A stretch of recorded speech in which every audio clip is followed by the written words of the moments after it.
Letters from a Stoic by Seneca, Letter 26, on Old Age and Death. I was just lately telling you that I was within sight of old age. I am now afraid that I have left old age behind me, for some other word would now apply to my years, or, at any rate, to my body, since old age means a time of life that is weary rather than crushed. You may rate me in the worn-out class of those who are nearing the end. Nevertheless, I offer thanks to myself, with you as witness, for I feel that age has done no damage to my mind, though I feel its effects on my constitution.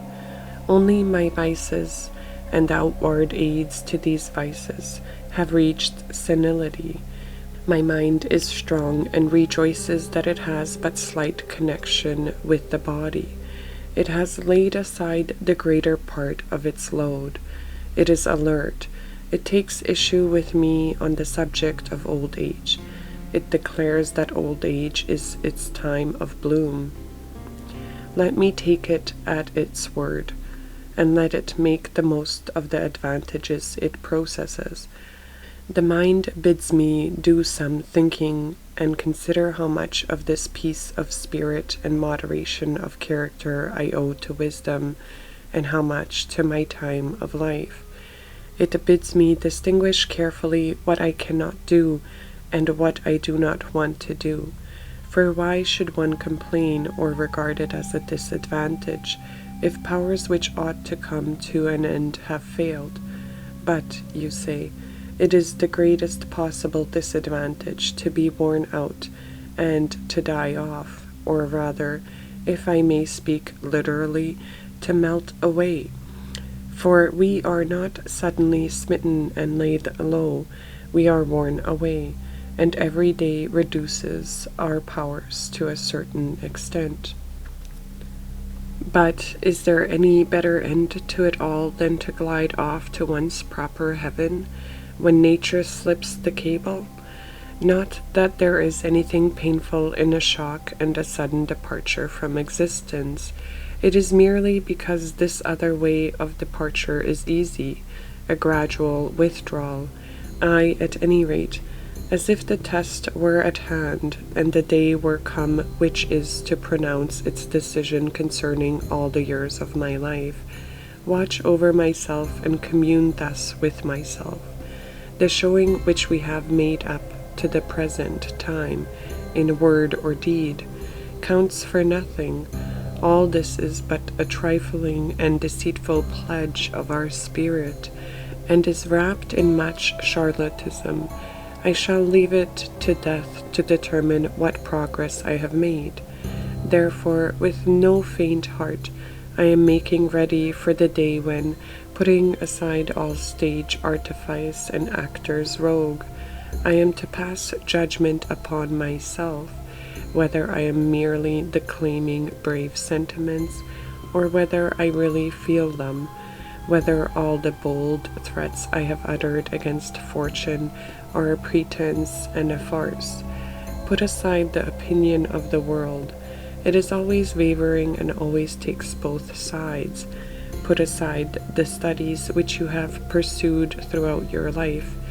Death will deliver the final judgment in your case. This is what I mean. Your debates and learned talks, your maxims gathered from the teachings of the wise, your cultured conversation, all these afford no proof of the real strength of your soul. Even the most timid man can deliver a bold speech. What you have done in the past will be manifest only at the time when you draw your last breath. I accept the terms. I do not shrink from the decision. This is what I say to myself, but I would have you think that I have said it to you also. You are younger, but what does that matter? There's no fixed count of our years. You do not know where death awaits you, so be ready for it everywhere. I was just intending to stop, and my hand was making ready for the closing sentence, but the rites are still to be performed and the traveling money for the letter disbursed. and just assume that I am not telling where I intend to borrow the necessary sum. You know upon whose coffers I depend. Wait for me but a moment, and I will pay you from my own account. Meanwhile, Epicurus will oblige me with these words. Think on death, or rather, if you prefer the phrase, on migration to heaven.